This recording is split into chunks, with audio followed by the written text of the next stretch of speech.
I think this is the best bang for your buck OLED TV in 2022, maybe even 2023. Hey guys, how's it going? Justin here from Waltz, and today we're taking a look at LG's OLED B2 in the 65-inch version, available in a bunch of different sizes, but we'll cover that later. Now, I really want to focus on the B2 before we move into the comparison between the C2, because that's a very popular question. I know you're probably wondering, so make sure you guys stay to the end of the video for that. So first off, let's talk about OLED technology. If you're not familiar with it, listen, because this will really help you understand the difference between this and your normal cheap TV.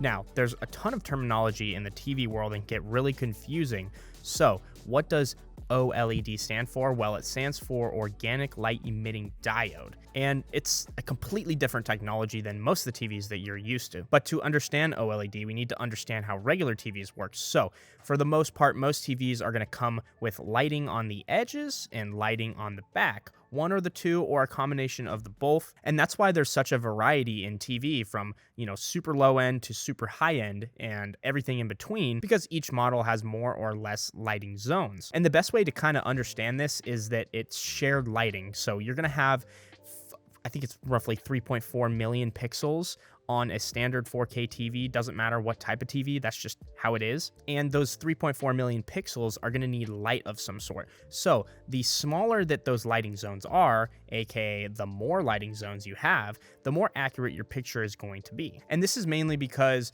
you can't get perfect black when you're shining an LED light. There's no such thing as a black LED light. And that's exactly where OLED comes in.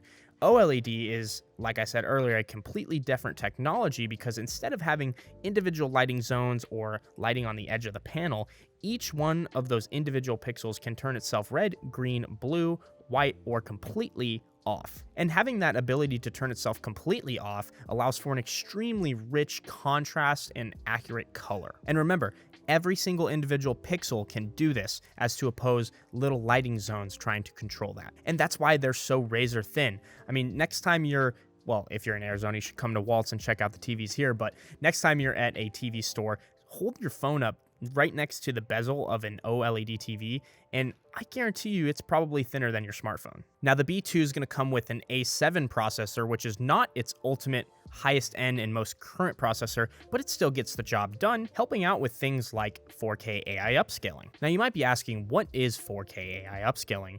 And the AI is artificial intelligence, and the reason that's in there is because it's using artificial intelligence to scale your pictures or videos up. So if you're watching, let's say, a 1080p image on YouTube, one of your favorite YouTubers, maybe it's Waltz TV, I don't know. Oh, yeah. Oh, I knew it. But if you were to be watching a picture that was in 1080p, it'd use that artificial intelligence to actually nitpick and predict each individual pixel that it's missing to be a 4K image, because you have to remember, 4K is 3.4 million pixels, 1080p is not nearly as many, so there's quite a bit of loss in picture quality there, and that's where it steps in and helps predict that. So pretty crazy technology. A lot of TVs have this nowadays, especially in the premium line, but sometimes they don't, so it's always important to mention.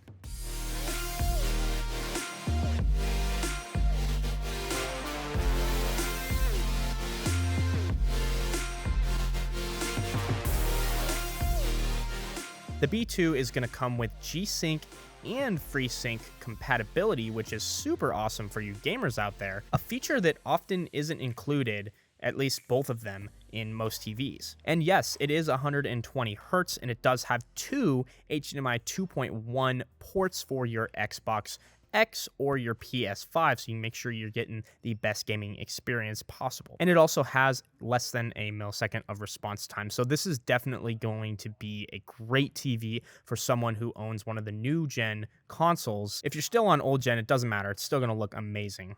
Oh, and if you guys are enjoying the video, make sure to leave a like and subscribe. It really does help me out. Something great about the B2 is that it supports Dolby Vision and Dolby Atmos, which not every brand supports that, so getting both of them is definitely a plus. Now, everybody's in the market for a different size TV, so I recommend you pause the video right here. Here are all the different dimensions for the different sizes in TVs based on what you're looking for. Save this and do your measurements. Moving on to the Magic Remote, which, am I disappointed?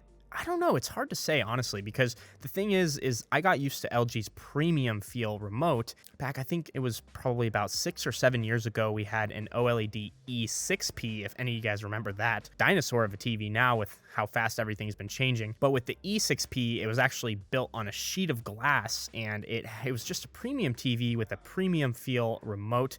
They don't really do that anymore on LG's side of things, so it's a little disappointing, but also the B2 is meant to kind of bridge the gap between someone who's trying to be on a budget but still get great quality. So yeah, I mean, you're getting a Magic Remote, and I think it's probably the appropriate remote for a TV at this price point, but I just wish that they'd include something a little bit more fancy on the higher end models like the G.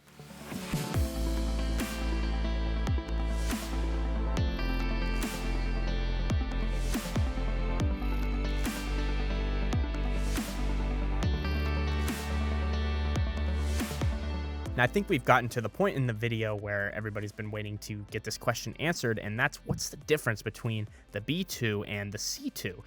Is there something on the C2 that you're looking for in specific that can beat the B2? Because if not, it might be worth just sticking with the B2. So to make things simple, everything on the B2 you're going to get on the C2, except on the C2, you're going to get the A9 processor, which is their new flagship processor, so it's going to be faster, and you're getting the OLED Evo technology, which is the new panel, so you're going to be getting a little bit more of a brighter and more accurate picture, but these are both premium TVs, so you have to kind of weigh out the options and say, hey, is it worth the extra money to go to the C2? Because if you're just a casual gamer or TV watcher, it might not be. If they both all check the same boxes and all it comes down to is processing power, it's really going to come down to preference, because again, you're going to be saving more money on the B2, which could allow for more budget for something like a soundbar. And that's the part that a lot of people forget about, is having a good sound experience to match that awesome picture quality.